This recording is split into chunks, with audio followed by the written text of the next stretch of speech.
plateforme École au Burkina. Moi, c'est Zida Herman, professeur de sciences de la vie et de la terre. Ce jour, nous allions continuer avec notre programme, le programme de la classe de 5e. Alors, il faut dire que la séance dernière, nous avions finalisé avec la première grande partie qui concernait justement l'étude des végétaux inférieurs. Dans cette partie-là, nous avions de long en large parlé des végétaux inférieurs, les plantes sans fleurs, leur organisation, leur reproduction, leur nutrition. Donc ce jour, nous allions passer à la deuxième phase, la deuxième partie de notre programme, où nous allions parler ici des invertébrés. Donc je rappelle que première partie, plantes sans fleurs, et deuxième partie, invertébrés. C'est une grande partie qui va regrouper en gros 8 chapitres. Donc nous allions sans tarder commencer justement avec le tout premier chapitre qui va concerner l'étude de deux invertébrés unicellulaires, à savoir l'amibe et la paramécie. Donc deuxième partie.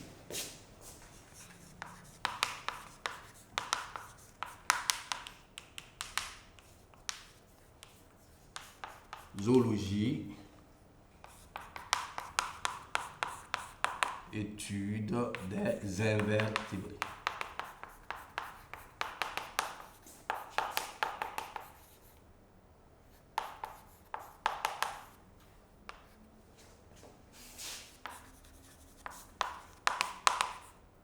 En chapitre 1, organisation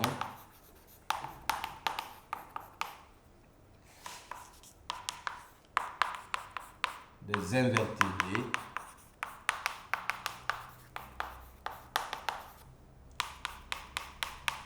unicellulaires.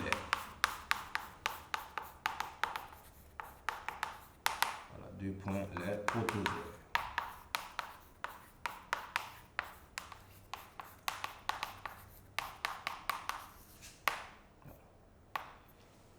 Je pense que l'expression invertébré doit être connue de tous.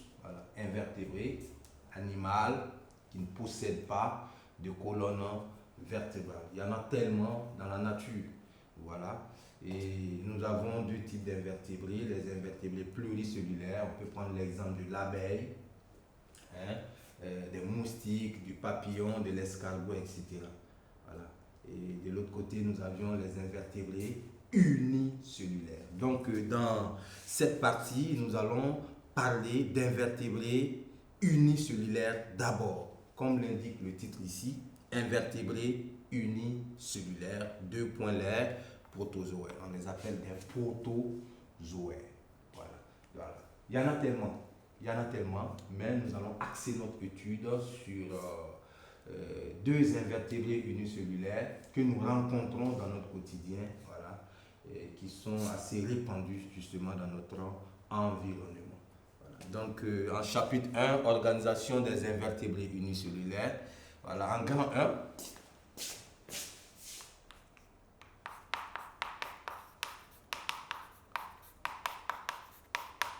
la paramécie et l'amibe. La paramécie et l'amibe. Donc, unicellulaire. Une seule cellule. C'est ce que ça veut dire. Lorsque vous croisez pluricellulaire, ce sont ces invertébrés qui possèdent plusieurs cellules. La cellule, cette expression, nous avions déjà parlé de cette expression dans la première partie de notre programme. Ce sont ces individus-là qui ont la capacité de naître, de grandir, de se multiplier et aussi de mourir. Mais maintenant, il y a ces êtres vivants qui en possèdent plusieurs, mais il y en a aussi, c'est une seule cellule. Donc là, la paramécie et l'amibe, ce sont des animaux unicellulaires. Donc en petit 1, nous allions ensemble parler de l'organisation de la paramécie. Quand on dit organisation, c'est de revenir sur l'endroit où on rencontre ces animaux, voilà, et comment et justement ces animaux sont constitués. Ok, voilà. Bien, donc ici la paramécie à vue d'œil, c'est tout juste un petit point que vous allez voir. Voilà, c'est une grosse cellule quand même, mais qu'on peut voir à l'œil nu, mais qu'on n'arrive pas justement à différencier les différentes parties. Voilà. Vous avez constaté qu'en début de programme de la classe de 5e, nous avions parlé du microscope. Voilà, le microscope, c'est pas pour rien qu'on l'a étudié en chapitre introductif. C'est justement pour observer ces êtres-là. Voilà, vous allez voir que par la suite, nous allons réaliser le schéma de la paramécie, mais vu au microscope. Parce qu'à vue d'œil, on ne peut pas différencier les différentes parties. Voilà. Donc, ici, la paramécie observée au microscope se trouve être un être allongé. Voilà, il est allongé de forme ovale et sur sa membrane, voilà, il est recouvert d'une membrane. Sur sa membrane, nous avons des cils. Voilà, ces cils-là permettent justement à la paramécie de se déplacer dans son milieu de vie. Voilà, je rappelle que ce milieu de vie-là, c'est l'eau. La paramécie vit dans l'eau. Donc la paramécie, à travers ses cils, nage dans l'eau. La paramécie a une bouche qui permet justement de digérer. Voilà, c'est le pas. Et la paramécie a également un moyen pour rejeter les déchets à l'extérieur. Voilà. Au niveau des pôles, nous avons des éléments qu'on appelle des vacuoles. Voilà, ces vacuoles justement constituent le tube digestif de la paramécie. Voilà. Donc ici, sans plus tarder, je vais vous donner une petite trace écrite et ensuite nous allons réaliser le schéma et sur le schéma justement, les différents éléments qui vont apparaître, je vais encore revenir pour apporter un certain nombre d'éclaircissements. Chers apprenants, chers élèves, voici ce que je propose comme petite trace écrite. La paramécie est un animal unicellulaire de forme ovale et allongée. Sa membrane est souple et déformable, munie de cils vibratifs. La membrane entoure le cytoplasme qui contient deux noyaux. La paramécie a une bouche en forme d'entonnoir et deux vacuoles pulsatiles au niveau des pôles. Voilà, il y a des expressions qui sont nouvelles que vous allez voir apparaître sur le schéma. Donc, on va y aller avec la réalisation du schéma de la paramécie vue au microscope.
Chers apprenants, chers élèves, vous avez devant vous le schéma d'une paramécie.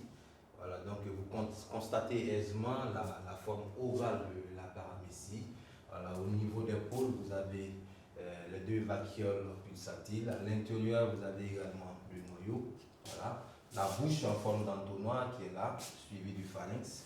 Voilà. Et là, c'est le processus justement de digestion des animaux et des débris microscopiques, voilà, que la paramécie ingère. Voilà. Là, ce sont les cils vibratiles qui permettent justement à la paramécie de se déplacer dans son milieu de vie. Voilà. Au milieu de vie, dans un milieu liquide. Donc, ce schéma est à réaliser et à noter correctement en respectant justement les principes. Voilà. Je rappelle encore que les schémas se réalisent au crayon. Voilà, il faut souligner le titre et il faut utiliser la règle pour les indications. C'est très important. Et vous voyez que les noms commencent pratiquement au même niveau. Voilà, ce sont des droites parallèles. Pour dire qu'on est assez exigeant dans la notation des schémas. Donc, il faut respecter justement ces principes-là. Voilà. Donc, nous voilà un peu au terme du petit 1. Voilà, le petit 1 qui concerne la paramécie. Donc, on passe à notre deuxième animal, voilà, l'ami.